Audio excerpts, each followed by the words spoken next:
আসসালামু আলাইকুম। আশা করি সবাই ভালো আছেন, সবাই সুস্থ আছেন।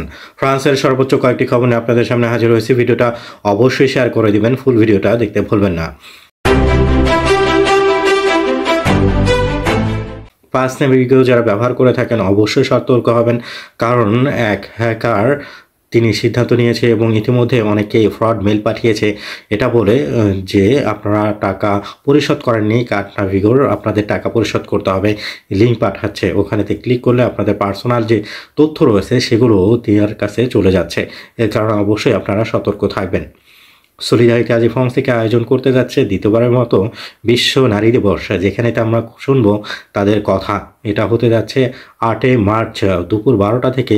এটা রিপাবলিক চত্বরের কাছে যে বুশ দূতাবাস সেখানেতে হবে এবং সেখানেতেই আমরা পঞ্চমবারের মতো যে বাণিজ্য মেলাটা করতে যাচ্ছি সেটার রেজিস্ট্রেশনটাও শুরু হয়ে যাবে।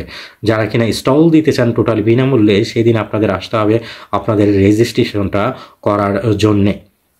ফ্রান্সের বিখ্যাত কোম্পানি সিট্রয়েন যে গাড়িটা আছে সেই গাড়ির একটা কেস এসেছে সামনে, যেটা হলো এয়ারব্যাগ যেটা রয়েছে সেটা নষ্ট দেখা যাচ্ছে, যার কারণে 2,36,000 ক্লায়েন্টদেরকে তারা আহ্বান করেছে যাতে করে তাদের সিট্রয়েনটা ব্যবহার না করে যানবাহনের মতো করে। ফ্রান্সের এক কেস বের হয়েছে ব্যাকতারাম।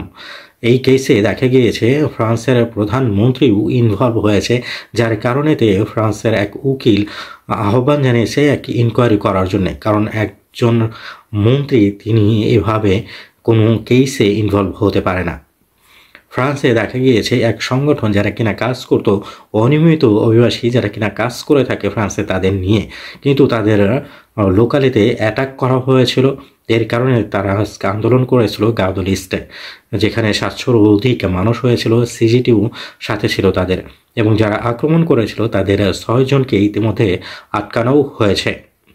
ফ্রান্সের লে পার্টি সোশ্যালিস্টে যেটা রয়েছে তারা আপিল করছে যাতে করে মসিউদ সংসদটা ভোট দেওয়া হয় ফ্রান্সোয়া বাইরোর বিরুদ্ধেতে। এই ভোটটা বৃহস্পতিবার দিন দেওয়া হবে। এখানেতে এরাইন বা অন্য পার্টি তাদেরকে হেল্প করবে কিনা বা সাপোর্ট করবে কিনা এটাই হলো দেখার বিষয়।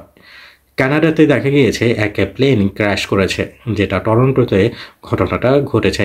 অনেকে আহত হয়েছে, গুরুতরভাবে আহত হয়েছে এমনটা দেখা গিয়েছে। ভিডিওটা অবশ্যই শেয়ার করে দিবেন। আসসালামু আলাইকুম।